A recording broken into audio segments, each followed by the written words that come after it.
All right. Thanks for joining me. This is going to be my interpretation of Phil Collins' song In the Air Tonight.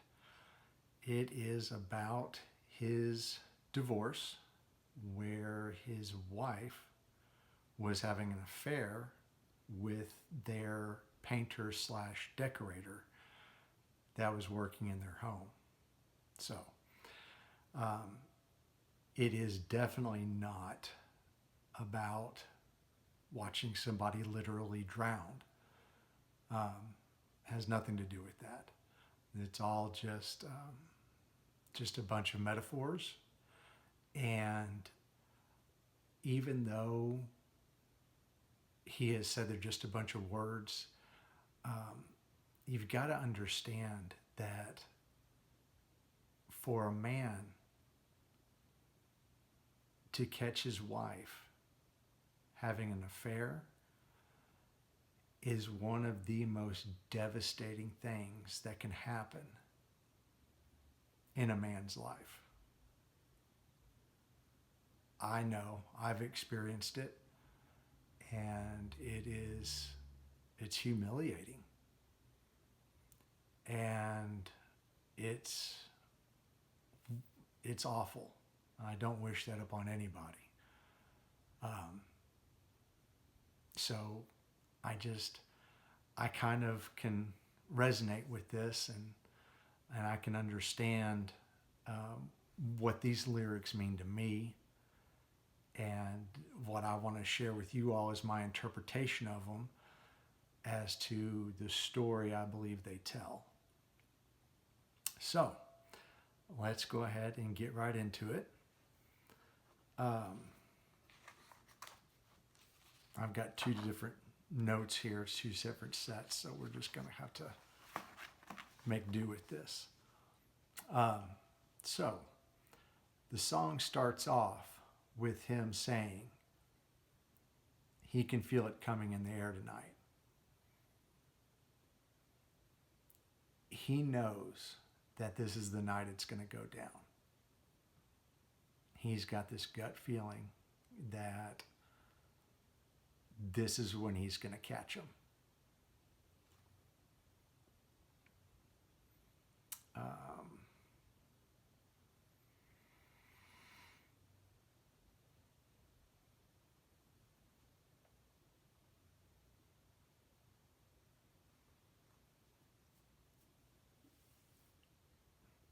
I could hear him say, I knew this was the night.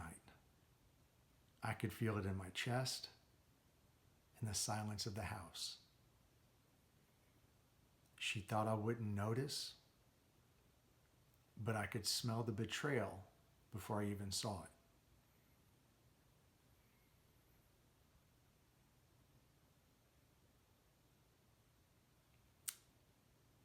Then he says he's been waiting for this moment all of his life. Now, obviously, that's a metaphor. It's not literally his life. But I think it's the life of his marriage.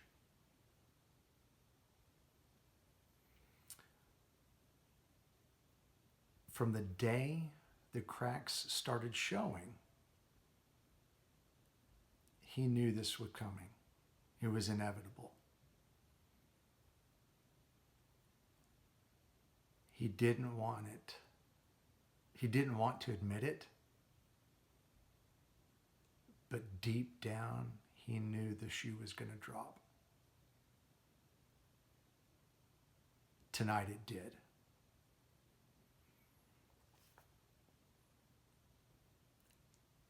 His next lyric, can you feel it coming in the air tonight?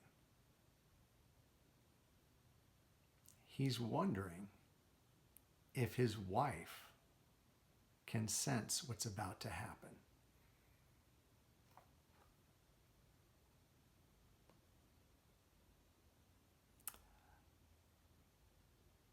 He's wondering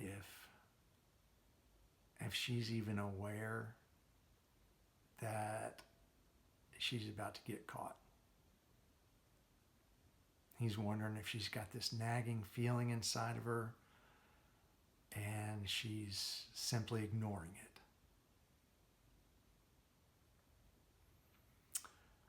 Now, the next line.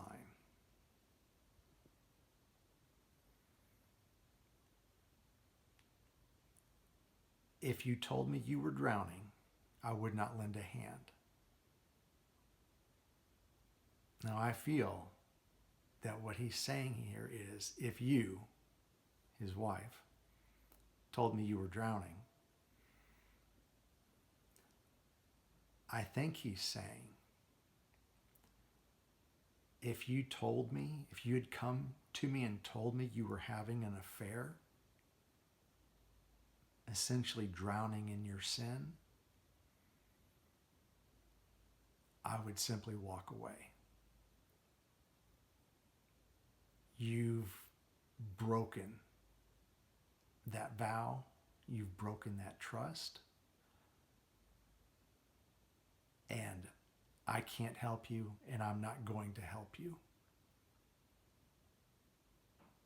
You need to suffer the consequences.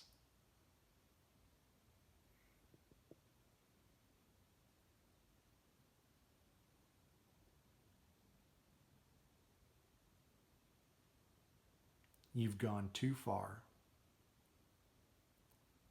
You're drowning in your own sin, and you've chosen it. You didn't want me. You didn't want us. You wanted him. I can't save someone who doesn't want saving.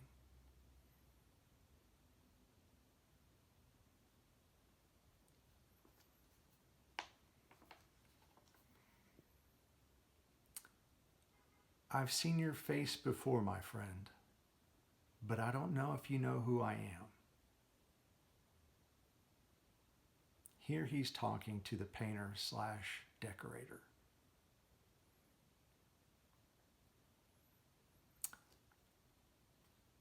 He knows this man was working in their home,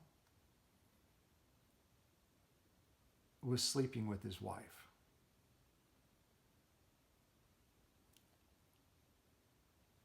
I don't know that if this guy knows if she told the truth about Phil or not.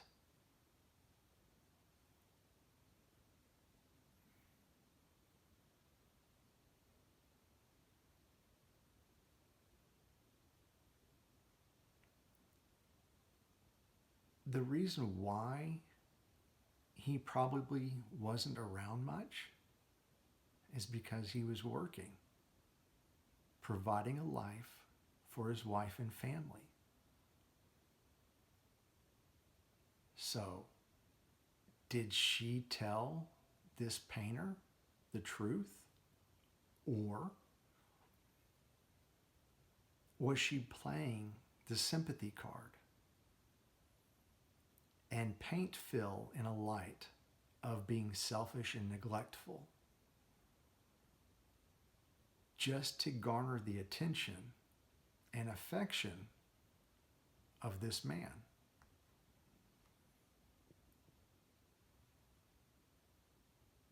So he could be saying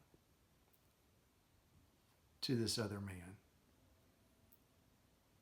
maybe you think I'm some absent husband, cold and distant.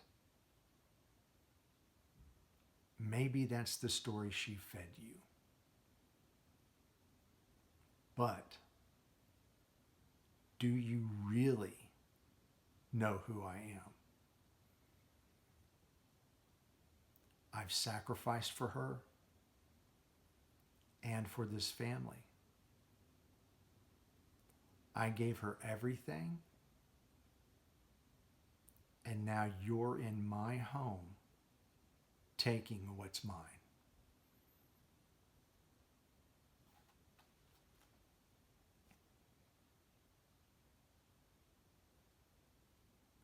And this next line, he probably said to his wife, "Well, I was there and I saw what you did.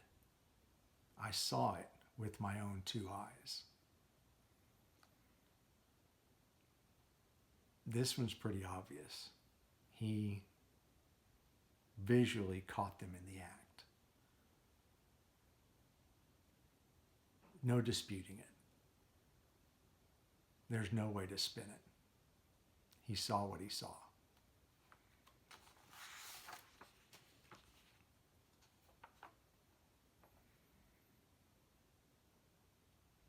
I don't need stories, excuses.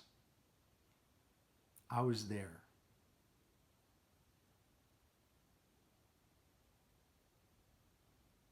I saw you, both of you. The truth burned into me with my own eyes.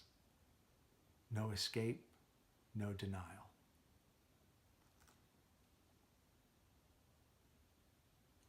So you can wipe off that grin. I know where you've been. It's all been a pack of lies.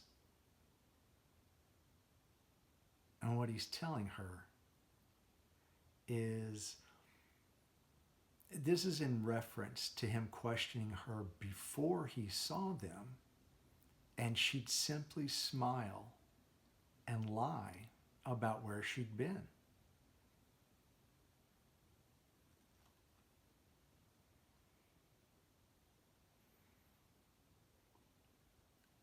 Don't smile at me like you've won. Don't think I'm blind. I know the places, the excuses, the nights you came home late. I know every word, every story was a lie.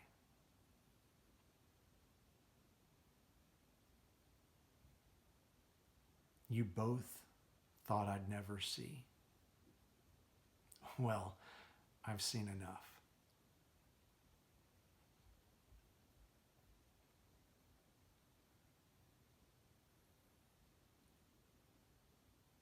Well, I remember. I remember, don't worry. How could I ever forget? I'll never forget the time I caught you betraying me.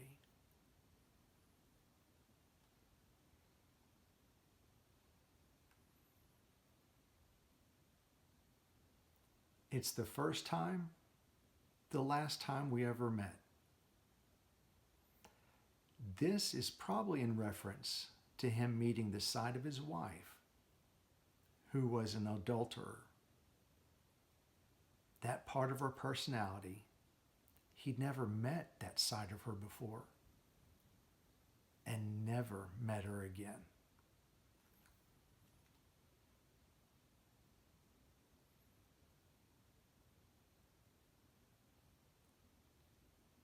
But I know the reason why you kept your silence up. No, you don't fool me.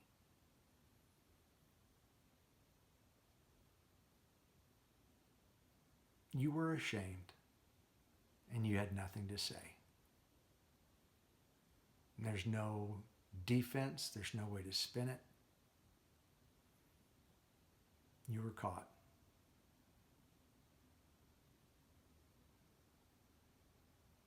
The only reason you were ashamed is because you got caught.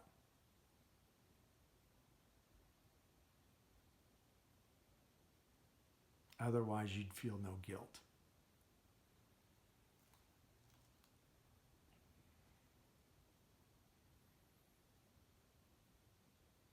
The hurt doesn't show, but the pain still grows. He's probably telling her, you won't see me broken,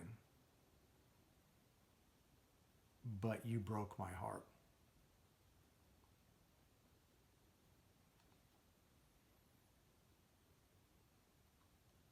It's no stranger to you or me. they've both experienced heartache before.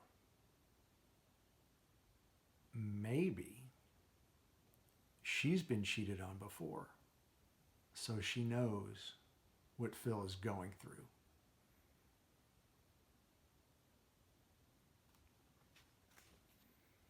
So, with all that being said,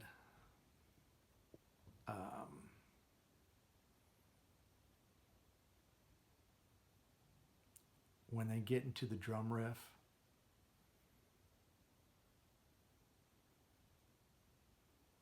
that is the combination of betrayal, humiliation, and rage.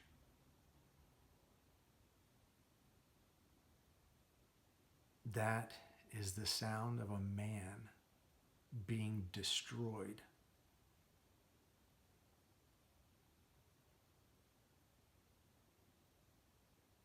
And the sound of a marriage ending.